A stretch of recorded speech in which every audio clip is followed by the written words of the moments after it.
Okay, everyone, thanks for coming. We appreciate you kind of supporting us. Before we actually get into it and talk about our expedition to Everest last year, April 2022, we'll quickly show you a short video which kind of encompasses the whole trip as a whole.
So a little bit of overview first.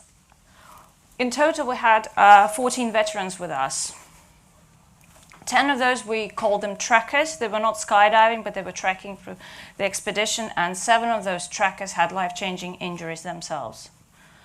4 of them were tandem skydivers. All 4 of them had life-changing injuries, and we'll go into detail about this in a minute.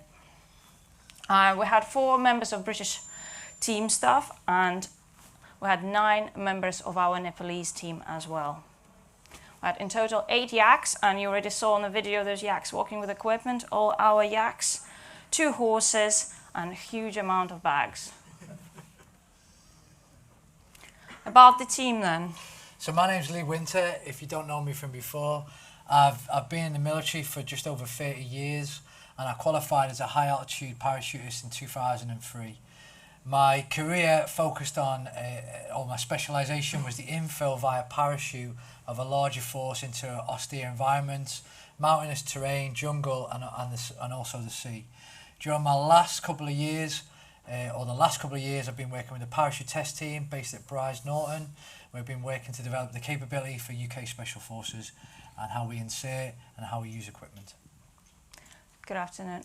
My name is Olga Winter. I started skydiving in 2012 when I quickly progressed for British Skydiving instructor ratings. I currently hold a category system instructor, tandem instructor, and AFFI instructor ratings. I spent my significant amount of my skydiving career filming tandems, and the last couple of years I heavily focus on running expeditions abroad with AFF and really enjoy working with AFF students.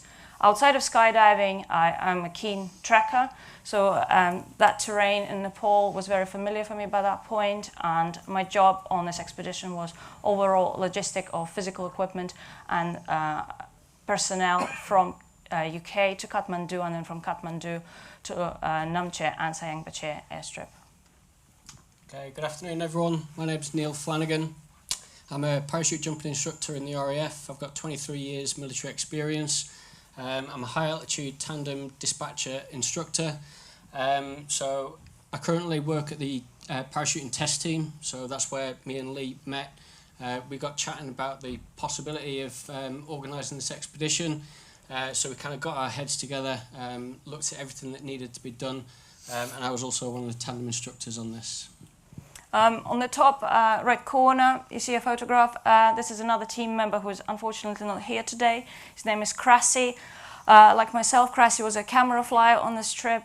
He's been skydiving for over 40 years now, and he has roughly plus minus a couple of jumps, 18,000 jumps. So massive amount of experience, tandem instructor, AFF instructor, master rigger, and also rigger examiner. So he was our main, alongside with myself, main camera flyer, but also he was main rigger. So if anything would go wrong during the trip with our equipment, he was there on the ground ready to repair it. At the bottom right corner of the screen, you see Tenzing. Tenzing was our Nepalese team manager. Tenzing is himself a mountain guide, organizes large and small trips all over Nepal. His main interest, however, lies in Sum Valley area, where he brings large group of medical personnel from various countries, pretty much like Doctors Without Borders, and runs those trips for them so they can treat the local community for all their medical needs. Now, a little bit about the jumpers. Before we talk about them in detail, we'll just introduce them in their own words about the expedition.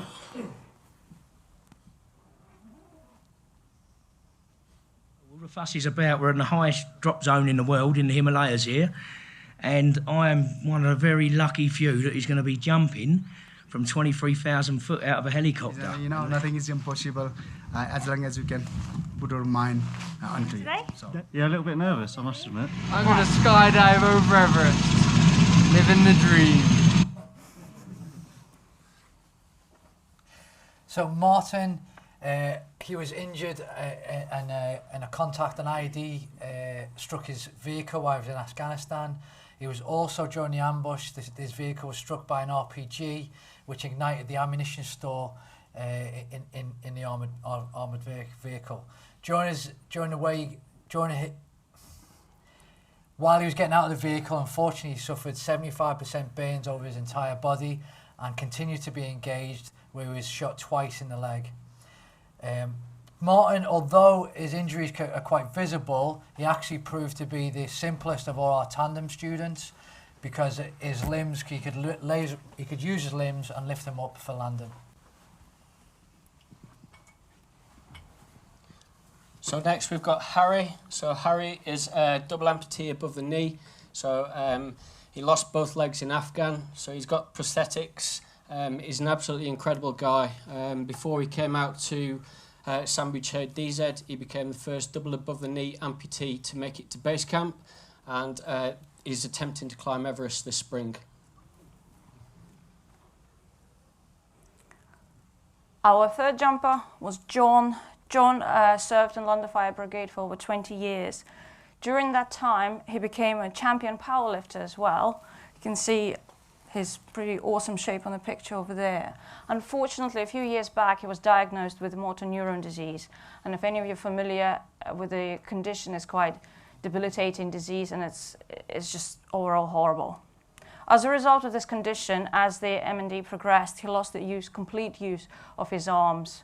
So that meant that during the trek itself, he needed 24/7 assistance just to do basic simple tasks like having a meal, drinking, going to the bathroom, even covering himself during the night with a blanket in a cold room. During the skydiving part as well, it posed challenging the fact that we had to secure his arms to make sure that we don't damage them any further during the freefall phase, which complicated our communication with him inside the aircraft. Normally, we would communicate with students on board. However, there, having a mask and not being able to use his arms to communicate proved quite challenging. And you can see him here now as his M&D progressed.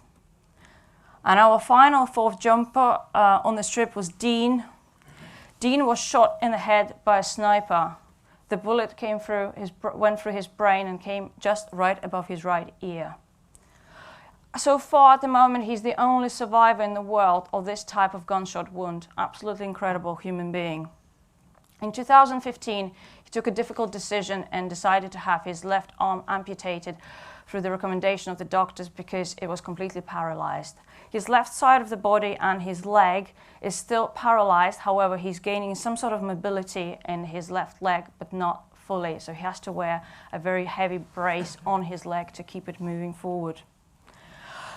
The main challenge, his brain response to hypoxia is unknown. At the moment, there is absolutely no research in the world about the response of an already damaged brain to hypoxia and the lack of altitude, not only during the climb to the altitude itself in the helicopter and breathing supplemental oxygen, but just through the trekking phase as well. So that was pretty complicating. You can see him now, happy chap. As I said, absolutely amazing human being. So the preparation for the skydive and the expedition itself, the first thing we did is look at the feasibility of the entire trip, and could we do this? Could this be achieved with jumpers with these type of injuries?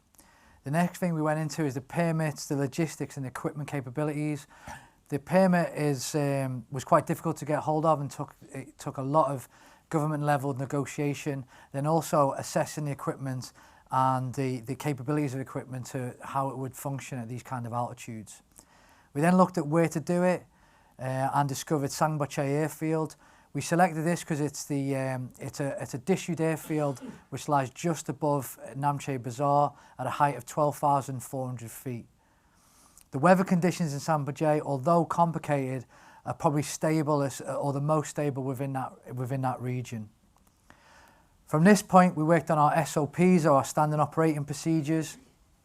First thing we did was a risk appreciation, and that just led us into how we could manufacture a risk assessment from there, and then what if scenarios. As a team, we discussed these and how we could mitigate this. What we then did is produce a bow tie model. If everyone's heard of this, what it does is it puts in barriers to stop an incident happening, but then once that incident's happened, it also puts in barriers to mitigate the worst case scenario from there. We then did a full team hypoxia training at the University of South Wales, but also the Medical Aviation Centre at Henlow, which then led us into individual jumper assessments.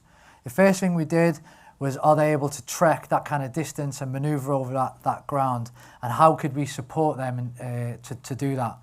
The next was the hypoxia training, and what kind of effect, not only with Dean with his brain injury, but also the wider group with other limbs missing, how the hypoxia would affect them as they move through altitude. We also looked at harnessing specifically for Dean and how we could help him raise his leg either under canopy from the arch position to obviously maintain a good exit, but then obviously into that kind of seated position for landing. We produced student Pacific harnesses with the help of C2R Fast, and myself and Flanners worked at this to make sure it would actually be usable, like I said, on the canopy. We then visited the University of South Wales with the help of Professor Damien Bailey, who you can see here, and conducted a full team and full jumper hypoxia training, where we went to a height of 26,000 feet. It's basically this height of the South Col of Everest. And what this gave us is the opportunity for each one of the teams to understand the signs and symptoms of hypoxia, and then understand that there's a useful period of consciousness to inform each other and inform the team that that's what they're suffering from. We then also consulted with Damien Bailey himself and the producer of the oxygen system to make a working group to ensure that our SOPs would work and our emergency procedures would function and recover from an incident. Okay. So the UK rehearsal phase, as all good training, we want to make sure we did a full rehearsal with as much equipment and as much, adapting to scenarios as we could. The first thing we did was approach STC with the help of Buzz from Skydive Tilstock, who then approved for us to use tandem or to jump with tandem passengers using the mask, but not the high pressure oxygen hoses that surround the equipment. This allowed us to do a harness trial from hanging harnesses with the student himself, but also get familiarisation with the equipment, not only for the tandem instructors, but also for the students, so you understand what the hoses were doing, where they were moving through, where they were moving around the system, and then also what was happening at each different altitude. Each one of the passengers carried out a tandem descent at Tilstock, so that you could understand what it would be like to be in a frame for that period of time as it climbed to altitude. Okay then, so travelling and Kathmandu phase. So myself and Lee, we were sort of an advanced party. We arrived in Kathmandu and then we both went up to Lukla. We flew up to Lukla. The transit time was about 25-30 minutes in a small aircraft. Now, we were aware of the weather conditions out there and how much they changed, but that flight sort of really hit home of how quickly it changes. So we were in Kathmandu, as I said, 25-30 minutes. We knew the weather was coming in Lukla, so it was kind of 50-50 as whether or not we'd get there. The decision was made to take off, and then when we were 5 minutes out, we actually got diverted to a small little hillside strip to land there and spend the night there. So that sort of showed us how quickly the weather changed for us up there.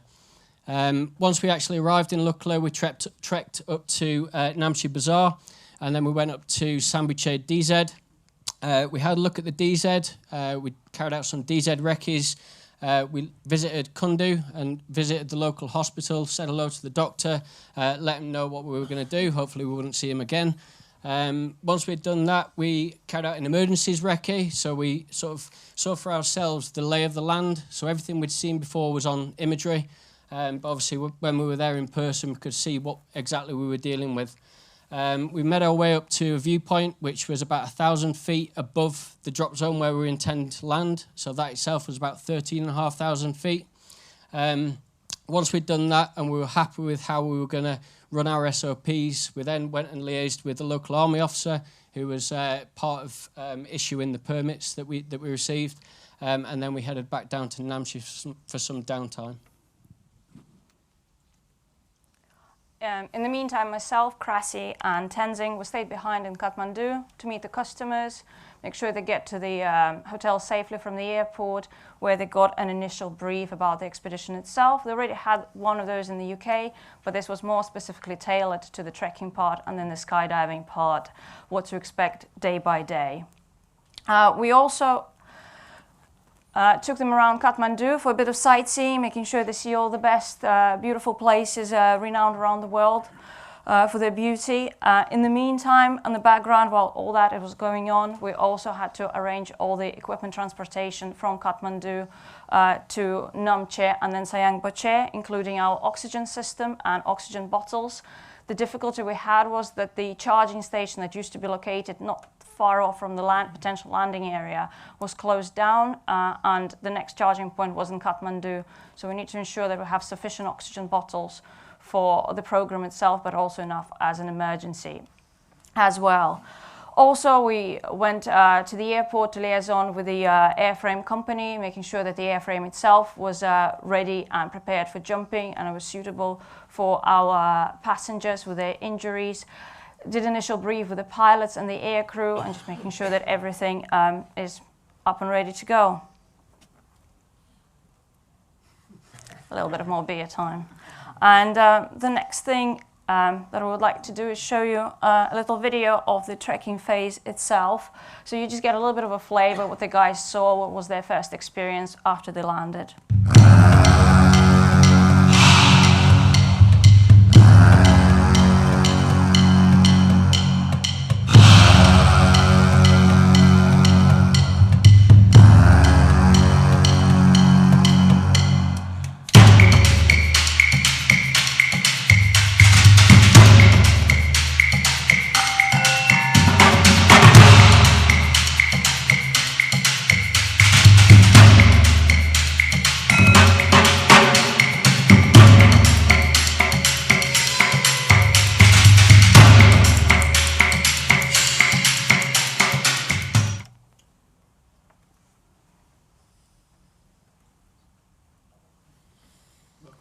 So the next part, the famous flight from Kathmandu to Lukla, Neil already briefly covered it. The weather conditions are changeable, so we had to ensure that we are on the first flight. Even when you book the first flight, it's never guaranteed. You have to be in the queue physically on the ground. So we moved over there about 4:30 in the morning, queuing for the first flight. We made the first flight, took the whole plane, which made sure that our luggage came on the second flight. The third flight never made it. The weather conditions came in and that was it for the day. Obviously not a massive issue. If you're there for a while, you can crack on with your program. However, with us, with our time restrictions, when our jumping program would start, it was critical that we make those deadlines. Now, the next video I'm going to show you is of the aircraft taking off from Lukla airstrip. If any of you know, Lukla is classified as the most dangerous airport in the world. It's only 427 meters long and about 50 meters wide. It's on a slope. At one end of that slope is a sheer drop of about 11 to 12,000 feet. The other end is a mountain. Now, the mountains around the actual airfield itself are quite high as well, so that makes sure that when the pilots are coming in for landing, they're coming in quite steep, and there's not that many options for aborted landings there directly, so they have to make that call before they commit to it. Also, there's as the weather comes in, they use basically visuals to make those kind of decisions as the clouds are rolling in pretty swiftly, because it is located roughly about 12,000 feet. So it just gives you an idea what it's like being there.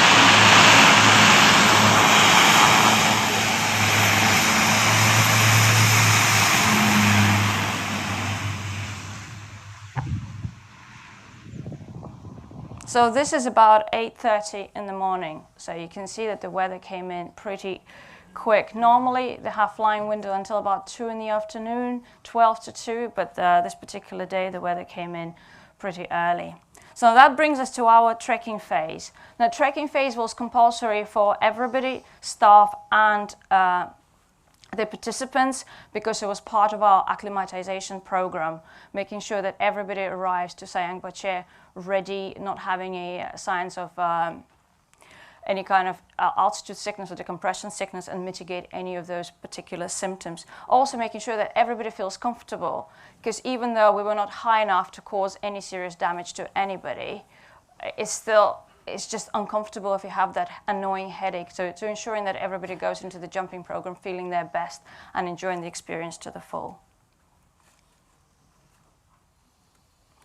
Now, the difficulties of the trekking phase itself, obviously difficult terrain for the type of participants that we had with us. Tyler was one of the guys, you will see later in one of the videos. He was a trekker, but a double amputee above his knees as well, and he brought his wheelchair with him. But even though that trekking path is quite well trodden and in great condition, it's still mountainous environment, so it's completely not suitable for wheelchair. And there are no provisions at all during the trek itself for people with any kind of lower limb disabilities. Dean's first day of trekking was pretty unbelievable. After his injury, he's never walked any kind of long distance at all. So it was first time when he managed to walk about 6 hours unaided with his paralysis on his left leg. So after day one, he was already feeling it. His right hip was taking all the effort, overcompensating for the left side, and he's already feeling quite sore. You can see the weather is not particularly great on day one. Now, with Tyler and Dean already feeling the effects of the first day of trekking, meant that we had to find them horses and ensure that they are getting to Namche Bazaar successfully and happy and not feeling tired and fatigued. Now, on day two, everybody started feeling that altitude difference and altitude fatigue. On day two, we were climbing from Farding to Namche, which is the single largest elevation during the whole base camp trek. So it's that biggest first jump. After that, you gain about 200 to 300 meters a day, whereas that one saw guys climbing 800 meters in one day, and they started feeling that tiredness and fatigue caused that by high elevation. Dalbat power, 24-hour. If you've been to Nepal, you know that local people absolutely love Dalbat, and I think by that point we already had every form of Dalbat with every variety that could come and appreciated all the beauties of that. And then the following day, once we got to Namche, we had another day of trekking and climbing. We called active rest day, and it's exactly that. We took the guys even higher than they were before, took them to Everest View Hotel, which is the highest situated hotel in the world. They got their first glimpse of Everest with their cappuccinos and lattes and just enjoyed the atmosphere. Then we brought them back down lower to Namche, ensuring that they trek high, sleep low, and ready for the next day. So I'm going to show you a small video, just a clip of the trekking phase.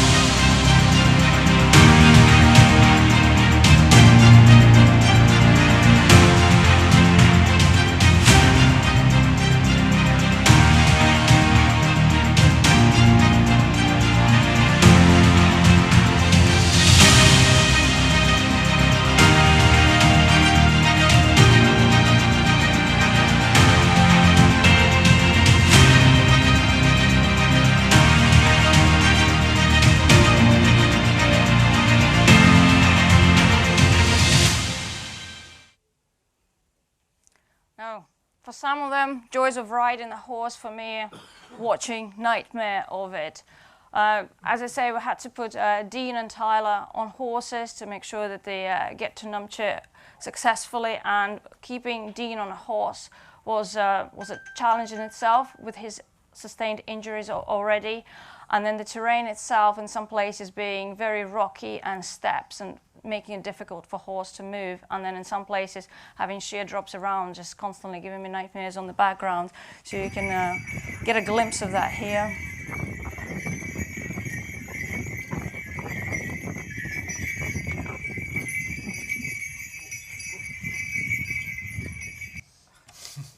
While Team Alpha is having beers and having none of that. I was like,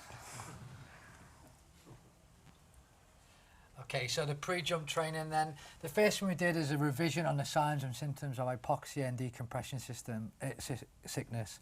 So like we said, everyone understood that the time of useful consciousness, and he could inform the team and we could put our emergency procedures into play. We did a full staff training day and set up the DZ throughout. What you can see here is a mock-up of the helicopter with all the equipment laid out. We ran through this with each one of the jumpers, not only the staff, but also the students themselves. So you knew exactly what was going to happen at each interval, each time during the ascent and also the preparation phase. We did a Nepalese team emergency procedures brief, and then we also did a run out so everyone would know exactly what they need to do, where they need to be, and how we're going to communicate. We did DZ, air crew and jumper management briefs.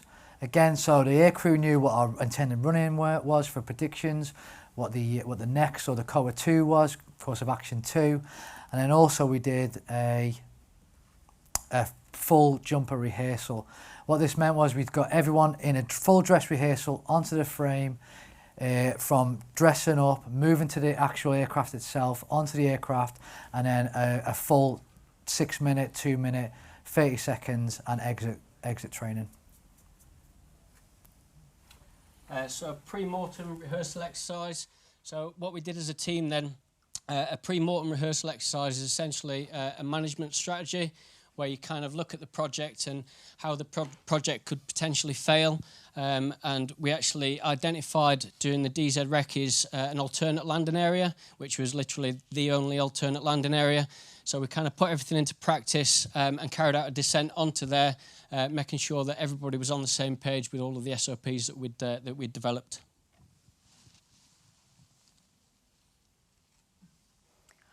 so the first DZ challenge, there is no DZ and there's nothing there. Even the tea house was closed, so we couldn't even use the facilities of the tea house for the passengers to go to the toilet if needs to be. So as you can see, it's an airstrip. It used to be used for light aircraft landing, but in the last few years it's not been maintained, so it's not in its best condition as you could hope for. DZ set up with tents, a bit of shade for the passengers and a little bit of shade for us and the packing area. Now, altitude in the thin air. Everybody's feeling that altitude, so just doing basic tasks, moving from one end of the runway to the other end, it's a lot more difficult, a lot more heavier than your normal running around. O2 supply, as I mentioned earlier, we had to deliver O2 from Kathmandu to Sayangbache area, but all that had to come by road because we could not put the oxygen bottles on any kind of aircraft or airframe.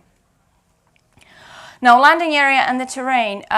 From another angle that I will show in a minute, you'll be able to see that the landing area itself is quite long for the parachuting purposes.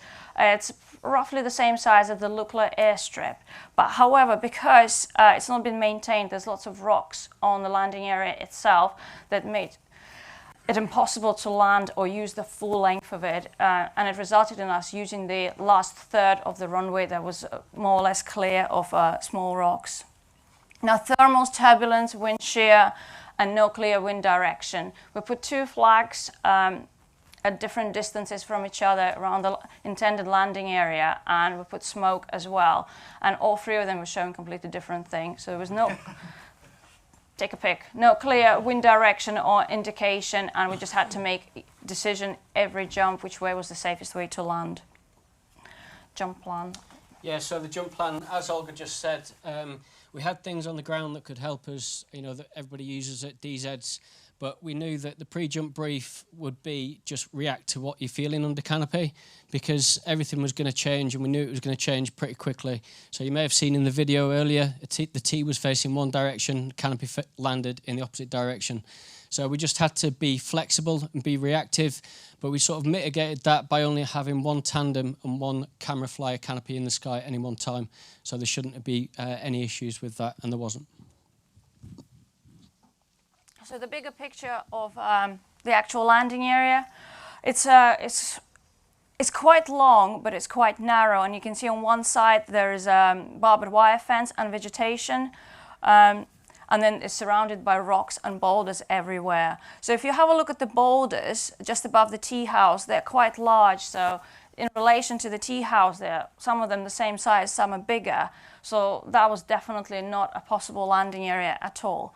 You also can see in the middle of the landing area there with all those rocks, and even though they don't appear to be large, they would make it a very uncomfortable landing for our tandem passengers, especially with those injuries, taking into account that we would be landing sliding on their bums. So we had to shift that to the extreme end of the landing area where we had 1/3 of the length and a drop.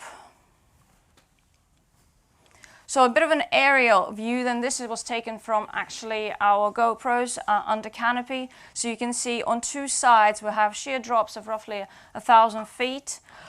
There's a Namche Bazaar underneath the landing area, and there's 1,000 feet difference between the two, but Namche Bazaar itself is on a slope. So even though if we had to abort, there is no potential landing areas in Namche Bazaar because it's all hilly, all fenced up, and it's just narrow hillsides everywhere. On two other sides, we had rocks on the mountains. And if I go back to the previous slide here, if you see that ridge at the back, that was potentially our opening point that we identified through the DZ Advanced Party being there for a while. So that difference in altitude there is 1,000 feet as well.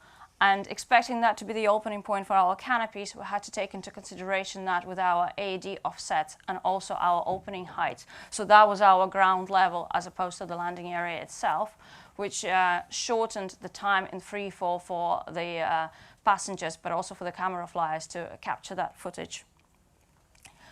So the location of the landing area on the shelf ensured that we had lovely wind conditions throughout the day, and I mean that not literally.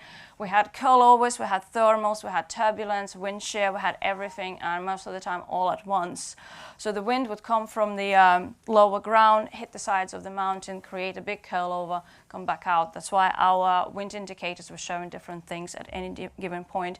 And you can see at the end of the runway, the drop straight after that, and you can see the more yellow bit of the landing area. That was a no man's area where we were not allowed to land for obviously the safety purposes. And just before that, you can see that orange blob in the middle. That's our DZ marker.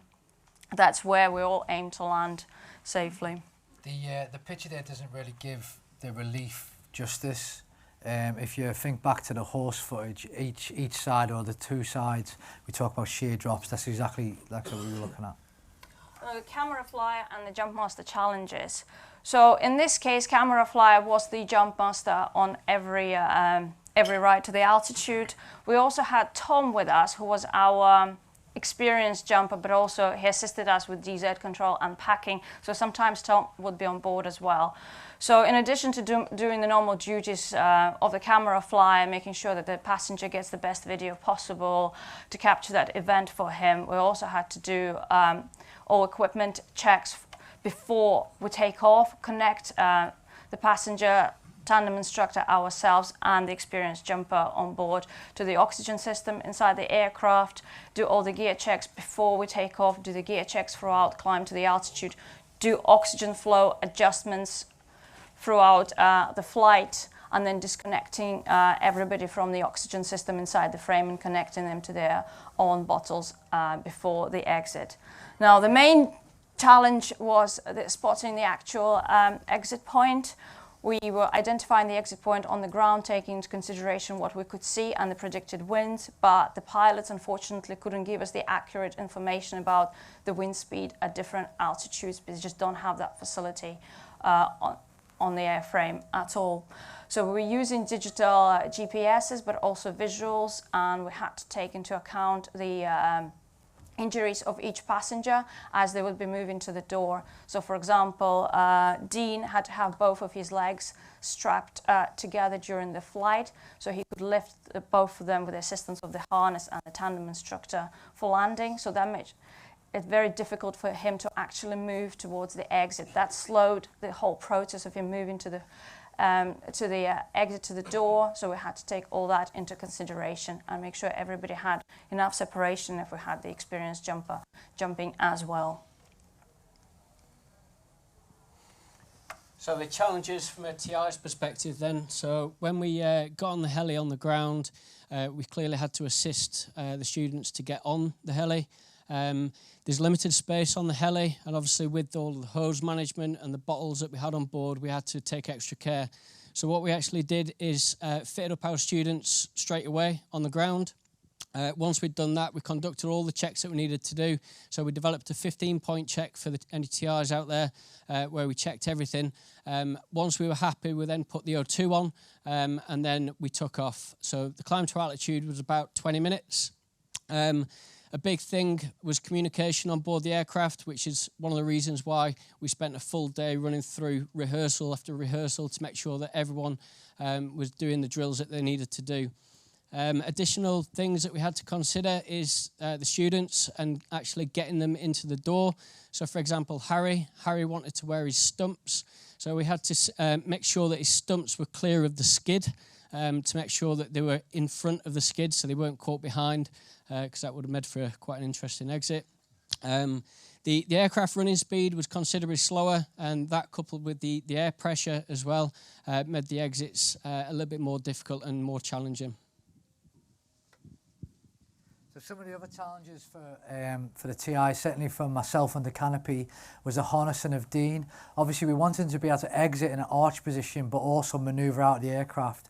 But then once we're under canopy, we needed to lift his legs up or help him lift his legs up, and this is where the harness came in. So we had to manoeuvre, I had to manoeuvre into a place, good holding area, maintain that area, but at the same time robustly manoeuvring the harness to make sure he could land in the seated position.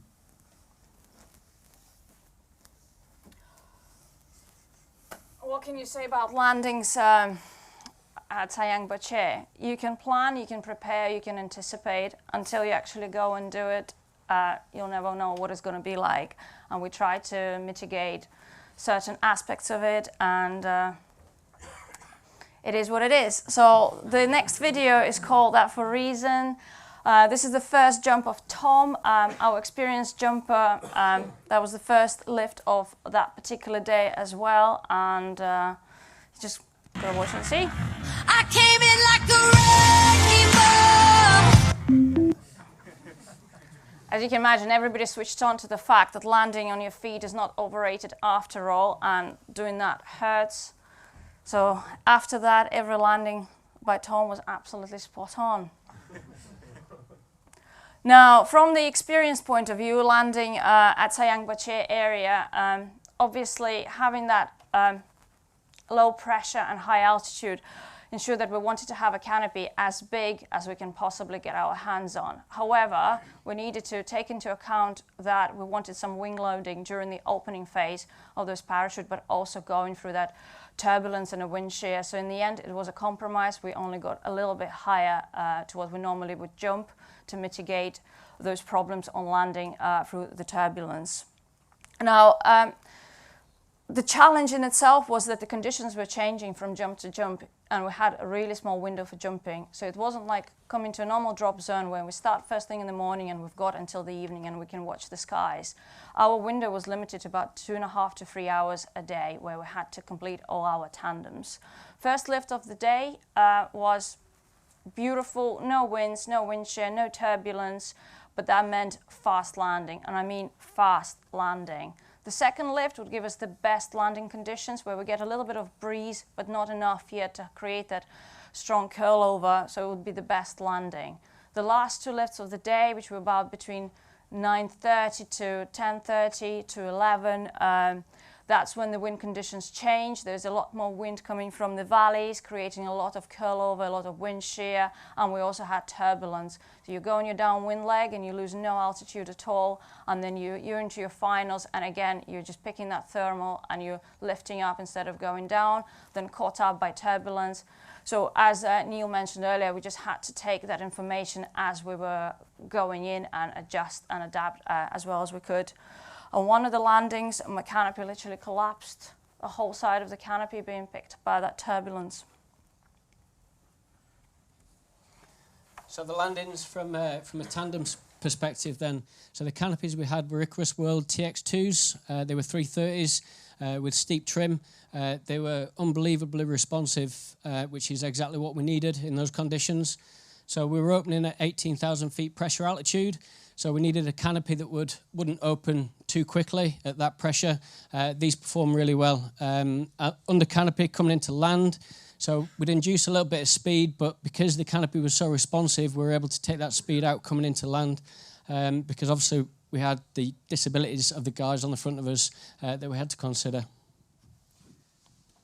Yeah, so each turn you would find you'd lose a lot more altitude, and this obviously there's not as much pressure in the actual wing as what you'd expect at 5,000 feet or 2,000 feet above sea level.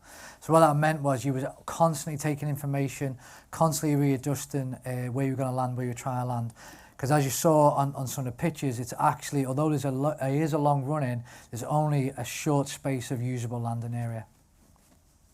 Now, the next video is a tandem skydive for our guide Tenzing that we did on our last day. That was the last jump of the whole trip. And you will be able to see on the camera from the tandem instructor just the landing itself of a tandem passenger, how it feels from the TI's perspective and what the landing area looks like.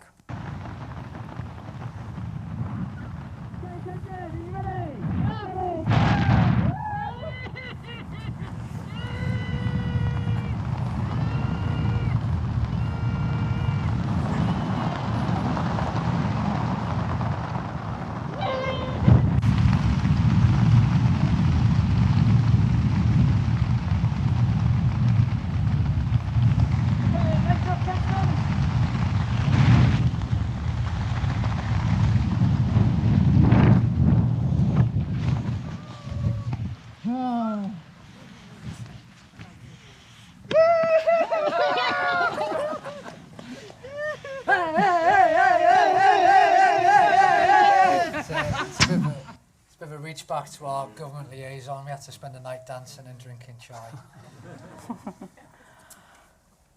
Now this moves us to the first impressions from the jumpers themselves, what they thought about the expedition and the jumps. It's amazing, man. It's cool I've ever done. How does it feel? Oh, that was insane. So nice. I cannot explain.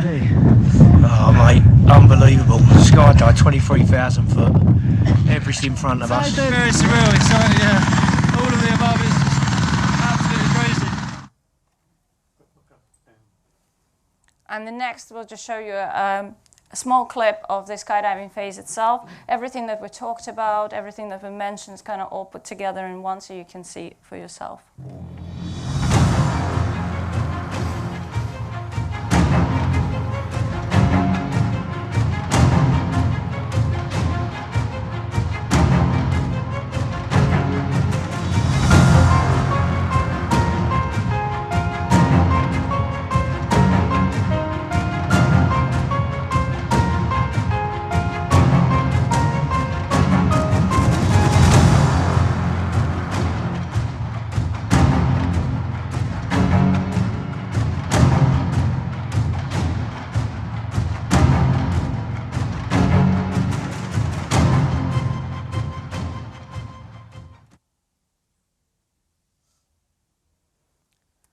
In conclusion, I'd like to say that what these guys, all of them trekkers and the jumpers accomplished during that expedition is phenomenal in itself.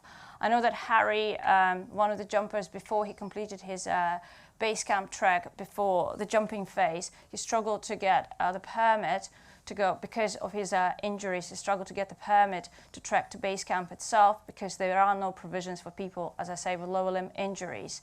So there was one of the kind, one of the first. And after this expedition, what we want to achieve is to make sure that people who have any kind of disability, any kind of injury, that they can do things like that. If these guys can do it, then anybody else can do it. There is no challenge that's high enough. Now, with these guys, with all of them except to Harry, none of them have done any special training prior to the trekking part. They didn't go out trekking for days beforehand, building it up. They just turned up there and they've done it. They've given it their best. So that means that you don't have to be an athlete, you don't have to be a sports person to do it. Everybody can do it, everybody is capable of achieving this, and they've demonstrated that.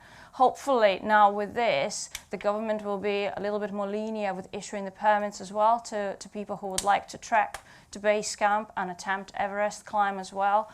So that was a massive achievement by these people, and it was an absolute privilege to be part of it, not only be part of the expedition, but to be organising it, managing it, and planning it from the start. Big thanks go to Tom, who was our experienced jumper stroke turning into part of the staff, part of the team, part of the crew, helping us on the DZ with all the little tasks around, helping us with packing and just keeping smiles on everybody's faces. Big thank you to HST Adventures as well for helping us out, and Skydive Tealstock and Summit Oxygen. Yeah, so for me, I think the biggest thing for me was, as a tandem instructor, you take quite a lot of pleasure in seeing people's reactions. You know, jumping at the weekend, it's a big thing for them.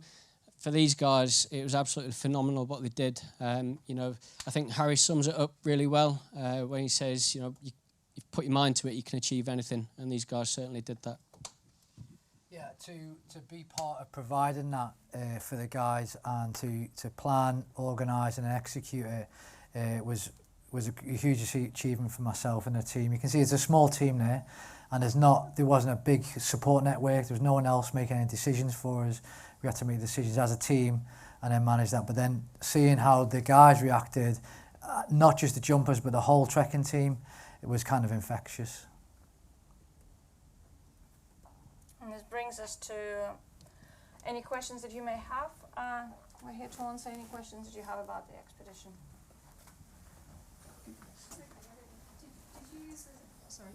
Did you use acetazolamide or any drugs to help with the altitude sickness? So through our time with Professor Damien Bailey, each jumper, specifically Dean, had a long consultation about which drugs to take and which drugs to take with him on during the trek. So he had his own list of things if things would go wrong. For the rest of the guys, for the actual trekkers with no injuries, we didn't use any. We had medication with us, but we didn't have to use or resort to any of that to acclimate, because we actually weren't that high in comparison to the base camp, for example. For the trekkers and the jumpers that had any kind of amputations, we had basically Viagra with us. That was recommended. Yeah, that was recommended as an emergency if there are any issues with hypoxia, first signs of hypoxia, before we take them down. That was the go for medication to kind of eliminate any first symptoms and then take it from there. Obviously, we had a helicopter on a standby if we needed to take any of the jumpers down for whatever reason, and we had a local doctor as well on site. We also had a pressure bag. That's a kind of a flexible way of repressurising someone if we need to exfil them. We did have one trekker that ventured out during the program to base camp, in addition to what we were doing, and they wanted to achieve that in the shortest possible time for their own desire. So we did have to resort to giving a lot of oxygen and pick them up halfway on the way down, because they struggled with the altitude by that point. How long did the whole exercise take? 12 days. So from arriving, from the passengers and the trekkers arriving at Kathmandu to them emplaning back going to the UK in Kathmandu, it was 12 days. And the preparation? Preparation before about a year. To be honest, our preparation was completed because we were meant to do this expedition 18 months earlier, but due to COVID we had to delay. So all the preparation was done about a 12-month period before COVID started, and then we had to postpone that because Nepal was on a red list and we couldn't travel. So it ended up spreading out a bit longer what we would like to, but the actual prep phase took about 12 months. Yes? Slightly dumb question. I think I know the answer. Insurance. Because I've been looking at doing this as a solo jumper.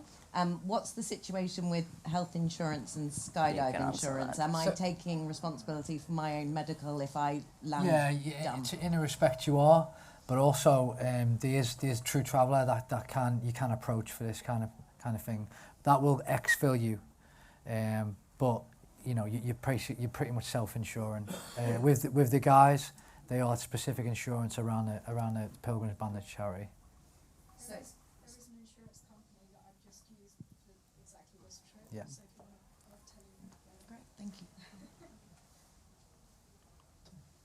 Any other questions?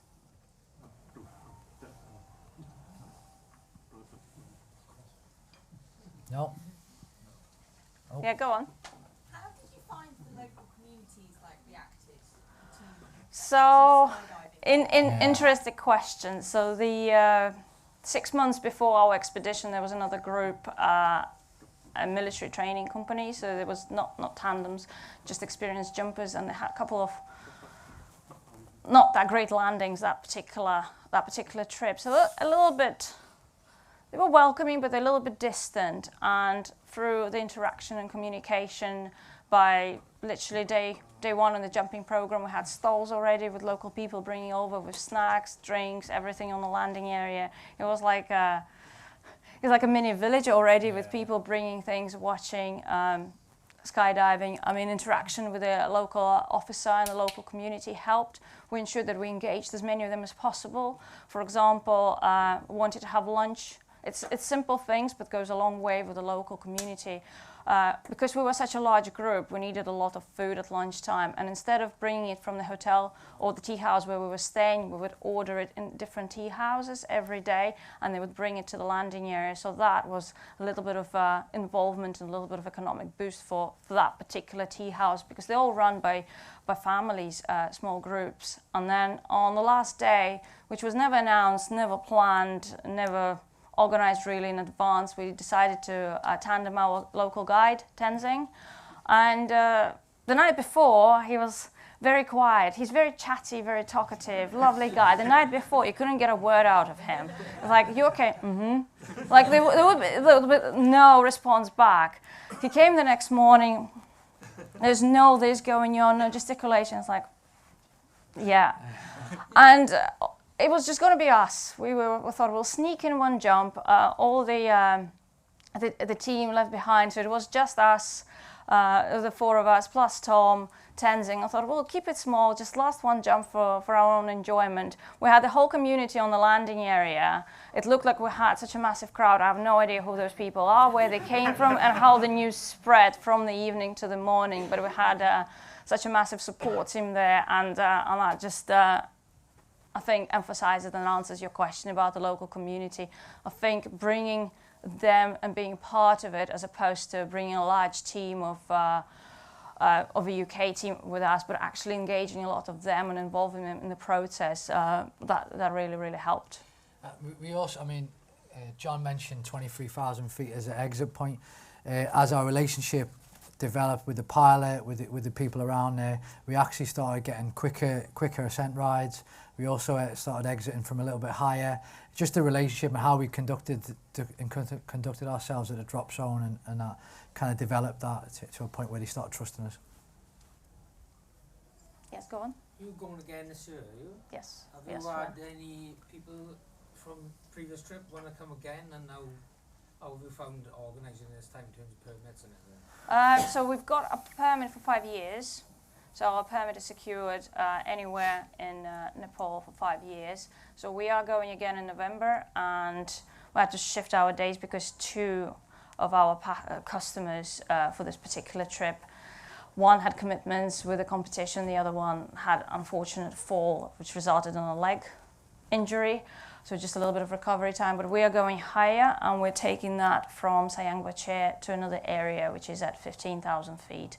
So it's going to be a little bit higher, a little bit more exciting, different views, and that will be half and half. So for tandem passengers, it will be one landing at Sayangbache, one landing at the higher drop zone. For experienced, they can choose whether they want all 4 jumps on the landing area or whether they want to try one of the jumps on the new area. There's always a space. What's the limit number? So we limit. Early in my journey, I jumped over Everest, I think, that We limit number of people will take between 4 to maximum 6, whether that's experienced or tandems. And the reason for that is because the trek itself is already 12 days.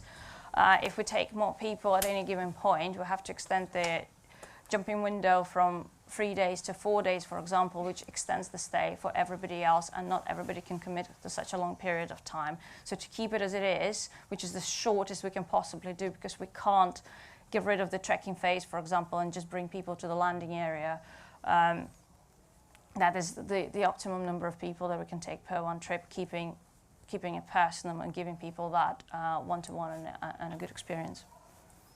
What was the total freefall time?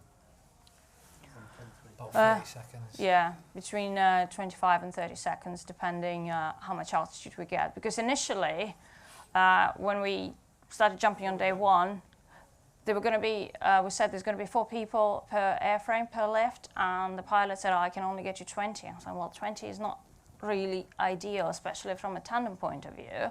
It's not great.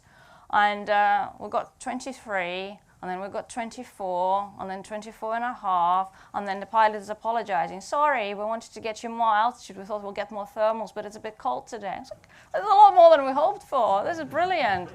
They're absolutely wonderful. Yeah, the time depended. And does the fact that it's a heli, I guess it's got 0 vertical drop to start with speed, so you lose quite a bit of altitude. It was okay because it was only a couple of people exiting the aircraft. The main limitation was if we were exiting over the high feature, because that would then, like we said, we have to be flexible, monitor where we're taking out, and that would then affect, and sometimes in the frame itself, what height we're pulling at, and I'll run back to the drop zone. We'll just be told that we have time now, so if there is any one last question, we'll answer the last question quickly, and then I believe it's time.